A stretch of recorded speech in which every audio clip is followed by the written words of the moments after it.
Audio clip number 19 اس میں انشاءاللہ عز و جل آپ سورہ بقرہ کی آیت نمبر 50 سے لے کر 52 تک کی تلاوت، ترجمہ اور تفسیر صراط الجنان سنیں گے۔ بسم اللہ الرحمن الرحیم۔ ترجمہ: اللہ کے نام سے شروع جو نہایت مہربان رحمت والا ہے۔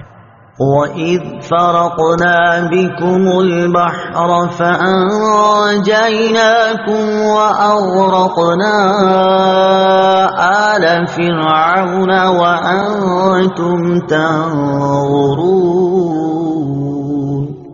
ترجمہ: اور یاد کرو جب ہم نے تمہارے لیے دریا کو پھاڑ دیا تو ہم نے تمہیں بچا لیا اور فرعونیوں کو تمہاری آنکھوں کے سامنے غرق کر دیا۔ وَإِذْ فَرَقْنَا بِكُمُ الْبَحْرَ، اور جب ہم نے تمہارے لیے دریا پھاڑ دیا۔ تفسیر صراط الجنان میں ہے یہ دوسری نعمت کا بیان ہے جو بنی اسرائیل پر فرمائی کہ انہیں فرعونیوں کے ظلم و ستم سے نجات دی اور فرعون کو اس کی قوم سمیت ان کے سامنے غرق کر دیا، جس کا مختصر واقعہ یہ ہے کہ حضرت موسیٰ علیہ السلام حکم الہی پر رات کے وقت بنی اسرائیل کو لے کر مصر سے روانہ ہوئے۔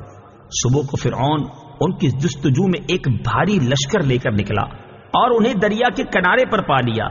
بنی اسرائیل نے فرعون کے لشکر کو دیکھ کر حضرت موسیٰ علیہ السلام سے فریاد کی۔ آپ علیہ السلام نے اللہ تعالیٰ کے حکم سے دریا پر اپنا عصا مارا، اس کی برکت سے عین دریا میں 12 خشک راستے پیدا ہو گئے اور پانی دیواروں کی طرح کھڑا ہو گیا اور ان آبی دیواروں میں جالی کی مثل روشن دان بن گئے۔ بنی اسرائیل کی ہر جماعت ان راستوں میں ایک دوسرے کو دیکھتی اور باہم باتیں کرتی گزر گئی۔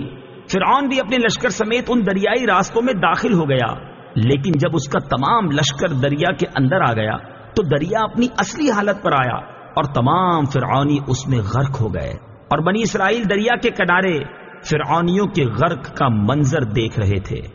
انبیاء کرام علیہ السلام پر ہونے والے انعام کی یادگار قائم کرنا سنت ہے۔ فرعونیوں کا غرق ہونا محرم کی 10ویں تاریخ کو ہوا اور حضرت موسیٰ علیہ السلام نے اس دن شکر کا روزہ رکھا۔ صحیح بخاری اور صحیح مسلم میں ہے، حضرت عبداللہ بن عباس رضی اللہ تعالی عنہما فرماتے ہیں جب حضور پرنور صلی اللہ تعالی علیہ وسلم مدینہ منورہ تشریف لائے تو آپ نے دیکھا کہ یہودی عاشورہ کے دن روزہ رکھتے ہیں۔ آپ صلی اللہ تعالی علیہ وسلم نے ارشاد فرمایا، یہ کیا ہے؟ یہودیوں نے عرض کی، یہ نیک دن ہے، یہ وہ دن ہے جس میں اللہ تعالیٰ نے بنی اسرائیل کو ان کے دشمن سے نجات دی۔ تو حضرت موسیٰ علیہ السلام نے اس دن روزہ رکھا تھا۔ رسول کریم صلی اللہ تعالی علیہ وسلم نے ارشاد فرمایا، تمہاری نسبت موسیٰ سے میرا تعلق زیادہ ہے۔ چنانچہ آپ صلی اللہ تعالی علیہ وسلم نے اس دن روزہ رکھا اور اس دن روزہ رکھنے کا حکم ارشاد فرمایا۔ البتہ صرف 10 محرم کا روزہ نہ رکھا جائے بلکہ اس کے ساتھ آگے یا پیچھے ایک روزہ ملایا جائے، جیسا کہ حضرت عبداللہ بن عباس رضی اللہ تعالی عنہما سے مروی ہے، رسول اللہ صلی اللہ تعالی علیہ وسلم نے ارشاد فرمایا، عاشورہ کے دن کا روزہ رکھو اور اس میں یہودیوں کی مخالفت کرو۔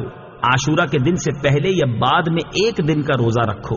اس سے معلوم ہوا انبیاء کرام علیہ السلام پر جو انعام الہی ہو اس کی یادگار قائم کرنا اور شکر بجا لانا سنت ہے، اگرچہ کفار بھی اس یادگار کو قائم کرتے ہوں۔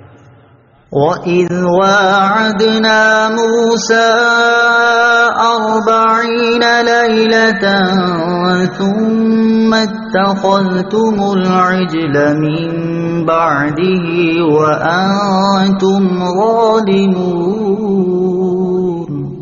ثُمَّ عَفَوْنَا عَنْكُمْ مِن بَعْدِ ذَلِكَ لَعَلَّكُمْ تَشْكُرُونَ۔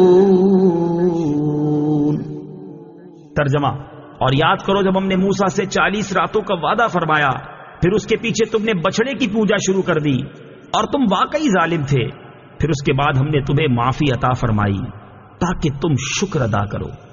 وَإِذْ وَاعَدْنَا مُوسَىٰ 40 لَيْلَةً، اور جب ہم نے موسیٰ سے 40 راتوں کا وعدہ فرمایا۔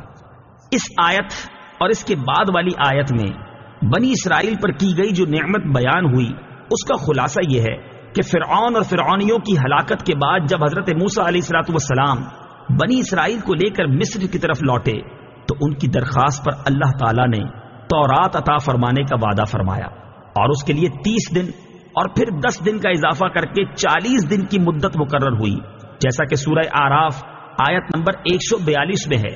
ان 40 دنوں میں ذوالقعدہ کا پورا مہینہ اور 10 دن ذوالحجہ کے شامل تھے۔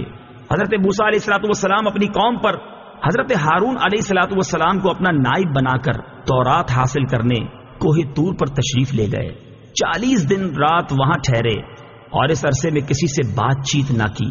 اللہ تعالیٰ نے تختیوں پر تحریری صورت میں آپ علیہ الصلوۃ والسلام کو تورات عطا فرمائی۔ دوسری طرف سامری نے جواہرات سے مزین سونے کا ایک بچڑا بنا کر قوم سے کہا، یہ تمہارا معبود ہے۔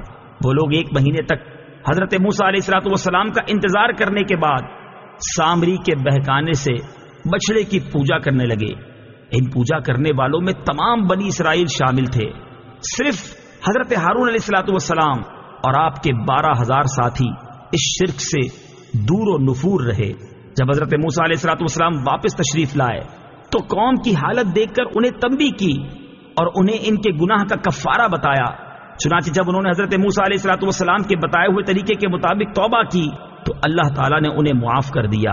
ان مرتد ہونے والوں کی توبہ کا بیان آیت نمبر 53 کے بعد آ رہا ہے۔